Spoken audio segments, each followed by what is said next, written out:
Hello, today I will be reviewing the social media tool Tumblr. I chose to review this tool because it was new to me and I had to create a profile from scratch. So signing up was pretty simple. You just provide an email address, create a password, and you have the option to create your own username.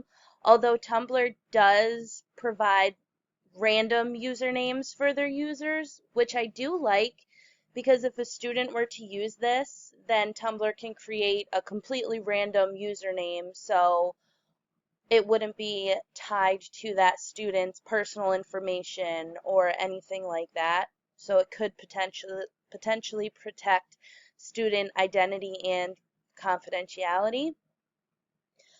So once you sign up, you are prompted to choose 5 accounts that you'd like to follow. I chose 4, and then the staff account was automatically followed.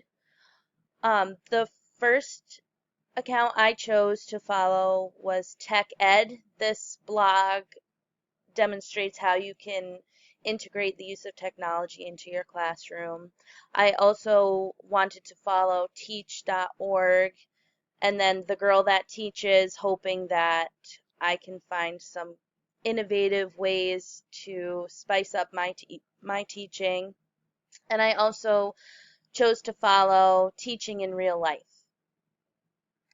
Now, I chose to follow these accounts because I thought they would be explicitly related to education, but I did find that wasn't really the case. There are some great resources attached to these blogs, but there were some inappropriate pins or posts that wouldn't necessarily be appropriate for the classroom.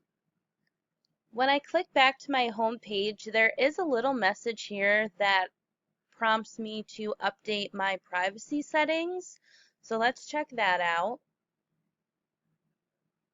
It opened up a new window, and then right here it shows me my account information, my password, and then I like the security feature where it asks how you want to view your account activity, because then if someone is trying to hack your information, you can find out.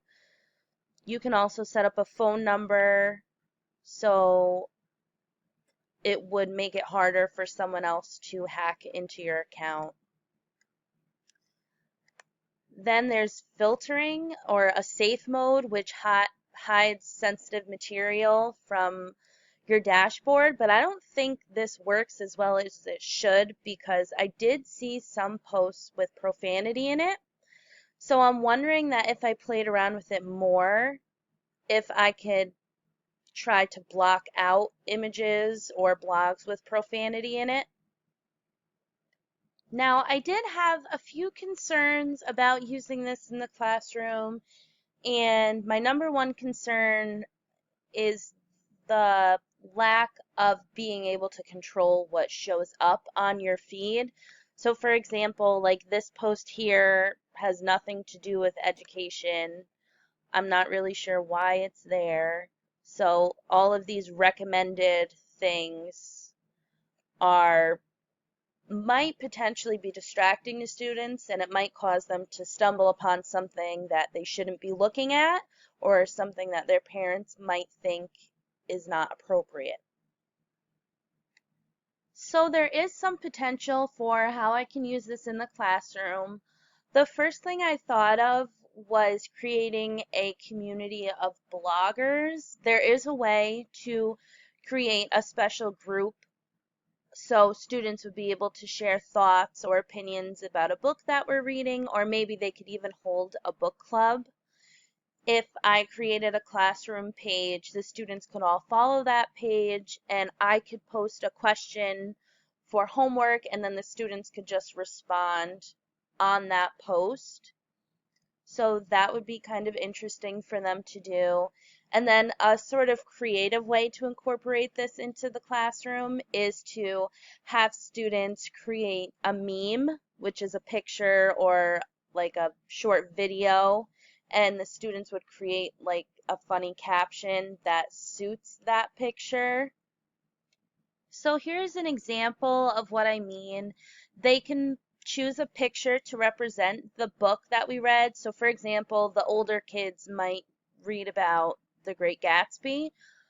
So this picture depicts the eyes that hold some symbolism throughout that book, and there's a quote under the picture, "Stop staring at me with those big old eyes." This is something that students could do, and it kind of, so I hope that this was helpful, and I thank you for watching.